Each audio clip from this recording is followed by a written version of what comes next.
Subscribe करें मेरे channel big birds lovers को और दबाइए इस बेल आइकॉन को ताकि आपको मेरी वीडियोस मिलें सबसे पहले। अस्सलाम वालेकुम फ्रेंड्स, मेरा नाम है जिब्रान अहमद और आप मेरा यूट्यूब चैनल देख रहे हैं बिग बर्ड्स लवर्स।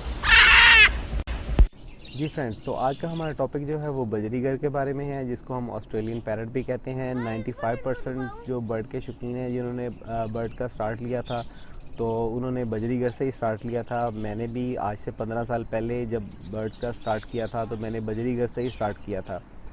तो अभी कुछ मेरे ऐसे दोस्त हैं जो भी इस बिज़नेस को स्टार्ट करना चाह रहे हैं या जिन्होंने रखे हुए हैं उनको प्रॉपर ब्रीड नहीं मिल रही। तो आज मैं आपको बड़ी हेल्पफुल टिप देने वाला हूं जिससे जो है वो आपके बजरी बहुत अच्छा ब्रीड करेंगे और जो अभी स्टार्ट करना चाहते हैं उनके लिए भी बड़ी हेल्पफुल वीडियो है।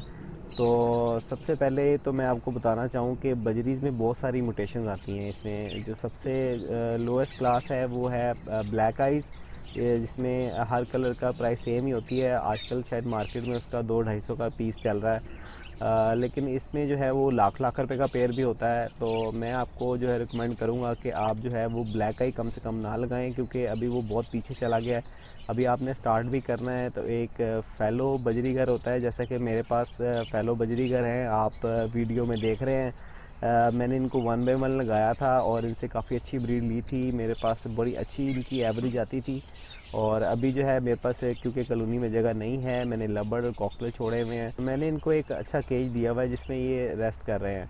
तो ये मैंने अभी होगोरोमो भी लगाए हुए हैं। तो लास्ट ईयर जो है वो मैंने होगोरोमो के अंडे जो हैं वो इन फैलो बजरी के नीचे फॉस्टर किए थे। इन्होंने अपने बच्चे भी दिए थे।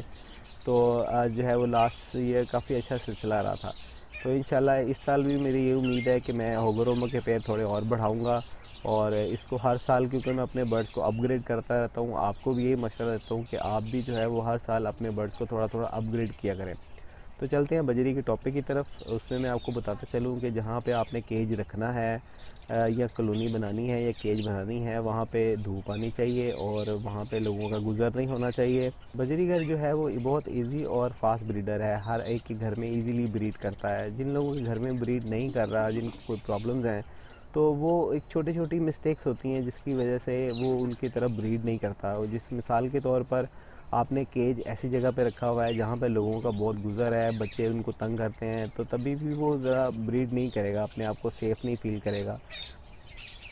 और दूसरा ये है कि आपने जो है वो पेयरिंग बहुत जल्दी लगा दी है। मतलब आप बच्चे लेके आए हैं, आपको नहीं पता कि इनकी एज क्या है, इनको किस एज में लगाना चाहिए, और आपने बच्चों का पेयर लगा दिया या एक बड़ा पीस लगा दिया जो कि इसकी एज बहुत ज़्यादा है और एक बच्चा लगा दिया, तब भी आपको ब्रीड नहीं आएगी। तो इनकी एज का मैं आपको बताता चलूँ कि आप जैसे तस्वीर में देख रहे हैं कि एक जो छोटा बच्चा होता है 4 से 5 महीने का, वो जो है वो प्रॉपर ब्रीड नहीं करता, वो ब्रीड नहीं कर सकता। तो जब बच्चा पैदा होता है तो उसकी जो आँख है वो बिल्कुल ब्लैक कलर की होती है। आप अगर तस्वीर में देख रहे हैं, बिल्कुल ब्लैक कलर की आँख है।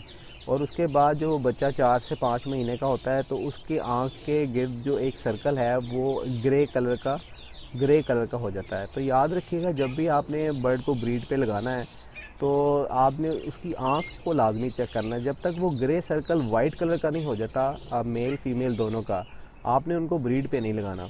तो ये भी ब्रीड ना करने की एक सबसे बड़ी वजह होती है कि आप जो है वो बहुत अर्ली एज में लगा देते हैं और आपको जो है वो इतना आइडिया नहीं होता कि इनकी एज क्या है। कुछ दोस्तों ने पेयर लगाए हुए हैं लेकिन उनको आइडिया नहीं है कि इसकी पेयरिंग हमने कैसे करनी है, कैसे जल्दी पेयर लगते हैं।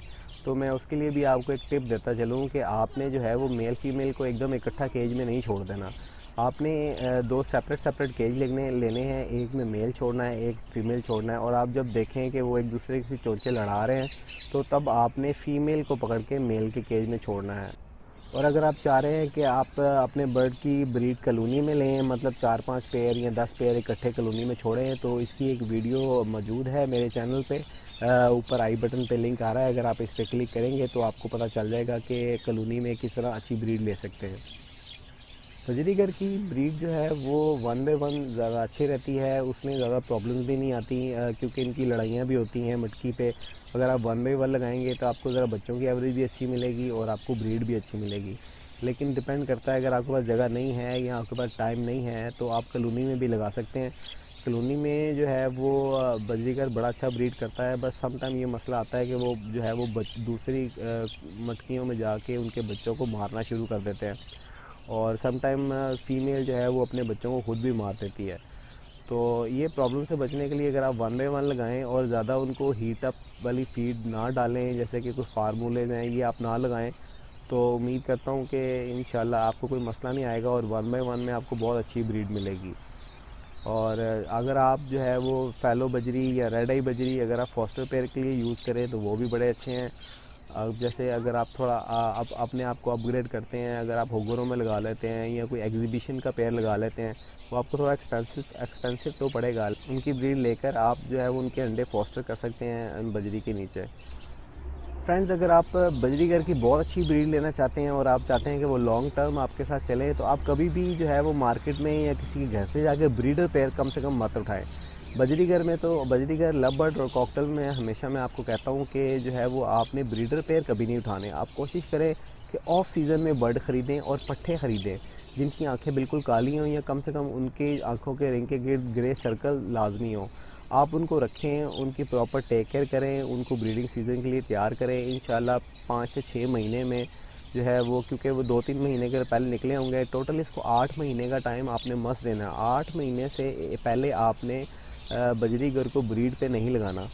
तो 8 महीने में जो है वो उसकी आँख का रिंग जो है वो वाइट हो जाता है। उसके बाद आप प्रॉपर इनकी पेयरिंग करें। अगर पेयरिंग नहीं कर सकते तो कॉलोनी में छोड़ दें। वो आपको जो है वो बहुत अच्छी ब्रीड देंगे, क्योंकि वो यंग पेयर होंगे और आपके साथ वो 2-3 साल मस्त चलेंगे। अगर आपको बजरीगर अच्छे लगते हैं और आप उनके साथ लॉन्ग टर्म चलना चाह रहे हैं तो इसकी एक टेक्निक है, वो मैं आपको बता देता हूँ। जो मेरे दोस्त नए हैं जिन्होंने अभी रखे हुए हैं, जो रखना चाह रहे हैं, उन सब के लिए ये मेरा मशवरा है आपको कि आप जो है वो 1 बाय 1 पेयर लगाएं। और आपने क्योंकि बच्चे लिए होंगे और वो आपको पता होगा कि इनकी एज क्या है, तो जब भी वो ब्रीड करें उनके जो है वो हर पेयर का एक बच्चा अपने लिए रोकते जाएं और बाकी जो है वो आप सेल करते जाएं। तो जो है वो अगले साल के लिए वो आपकी एक नई फ़ौज तैयार हो रही होगी। तो जो पुराने पेयर हैं वो आपने मैक्सिमम 2 साल बाद सारे पेयर सेल कर देने हैं और हर साल आपने 3 से 4 नए पेयर लगाने हैं। अगर आप इसकी म्यूटेशन चेंज करना चाह रहे हैं, जैसे आपके पास ब्लैक आई है तो आप रेड आई लगा लें, रेड आई है तो आप फैलो क्रस्ट लगा लें, फैलो लगा लें, और अगर आप होगोरोमो लगाना चाहते हैं तो वो भी लगा लें। लेकिन आहिस्ता आहिस्ता जो है वो पुराने पेड़ को सेल करते जाएं और नए पेड़ बनाते जाएं। हमेशा जो है वो आपने पट्टे ख़रीदने हैं। अब मैं आपको जो है वो इनकी सीड के बारे में बताता हूँ। कुछ लोग सीड, बजरीगर की सीड में कुछ गलती करते हैं, मैं वो भी क्लियर करता जाऊँ साथ साथ। जो है आपने जो बाज़ार में मिक्स दाना होता है वो आपने बिल्कुल भी नहीं लेना। इसमें जो है आपने अपना दाना जो है वो ख़ुद बनवाना है। इसमें देसी कंगनी है, गोल कंगनी है, चीना है। देसी कंगनी की मकदार आपने ज़्यादा रखनी है, थोड़ी सी जवी डलवानी है, कनेरी सीड डलवानी है। इसकी रेशियो जो है इंशाल्लाह जब सीज़न आएगा तो मैं आपसे एक और वीडियो शेयर करूंगा जिसमें मैं आपको इसकी प्रोग्रेस दिखाऊंगा और आपको प्रॉपर दाने के बारे में भी बताऊंगा। कुछ मेरे दोस्त जो है वो गलती करते हैं कि बजरीगर की सीड में जो है वो सनफ्लावर सीड मिक्स कर देते हैं, जिसे सूरजमुखी भी कहते हैं।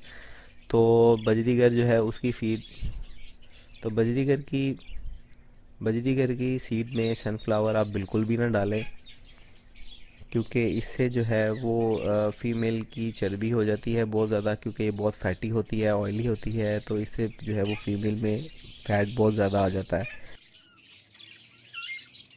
बजरीगर को ग्रीन फूड बहुत ज़्यादा पसंद है, जैसे लहसुन है, पुदीना है, सलाद के पत्ते हैं, ये आप लाजमी डालें। जब आप डालेंगे तो ये उनके साथ खेलेंगे भी। इसमें जो कॉर्न है, जिसे भुट्टा भी कहते हैं, छल्ली भी कहते हैं, वो आपने कोशिश करना है कि वो बिल्कुल दूधिया लेनी है, जिसमें उसके दाने में अगर आप नाखून मारें तो उसमें से पानी निकले। तो दूधिया सिट्टा जो है वो बच्चों की ग्रोथ के लिए बहुत अच्छा है और बच्चे वो खाकर बहुत तेज़ी से ग्रो करते हैं। फ्रेंड्स, बजरीगर को हर रोज़ एक जैसा सॉफ्ट फूड आप बिल्कुल भी ना दें, स्पेशली जब बच्चे निकले हों। तो आप हमेशा, कोई भी बर्ड हो, आप उसको जो सॉफ्ट फूड है वो बदल बदल कर दें, क्योंकि अगर आप हर रोज़ एक ही चीज़ डालेंगे तो बर्ड भी खा खा कर वो बोर हो जाएगा और वो इतने शौक से नहीं खाएगा। अगर आप अपने बर्ड्स को अपग्रेड करना चाह रहे हैं और आप चाहते हैं कि ये मेरे पुराने पेड़ हैं इनको मैं फॉस्टर बना लूँ और मैं होगोरोमो लगा लूँ या और अच्छी म्यूटेशन लगा लूँ, तो आपके पास अगर 10 पेयर हैं तो आपने ऑब्ज़र्व ये करना है कि आपके सबसे अच्छे बच्चे पालने वाले पेयर कौन से हैं। उनको आपने उनकी निशानी लगा लेनी है, या बाकी आपने सेल कर देने हैं, वही रख लेने हैं। और आप जब होगोरोमो का पेयर या किसी और म्यूटेशन का पेयर लेंगे तो आपने जो अंडे फोस्टर करने हैं वो उन्हीं पेयर के नीचे करने हैं। तो मैं इसलिए एक लंबी वीडियो नहीं बनाना चाह रहा, और अगर आपके कोई क्वेश्चन हैं तो आप नीचे कमेंट बॉक्स में कर सकते हैं। अगर आपको मेरी वीडियो अच्छी लगे तो प्लीज़ लाइक कीजिए, शेयर कीजिए और मेरे चैनल को सब्सक्राइब कीजिए, ताकि मैं आपके लिए और भी इंफॉर्मेटिव वीडियो बना सकूं। अल्लाह हाफ़िज़।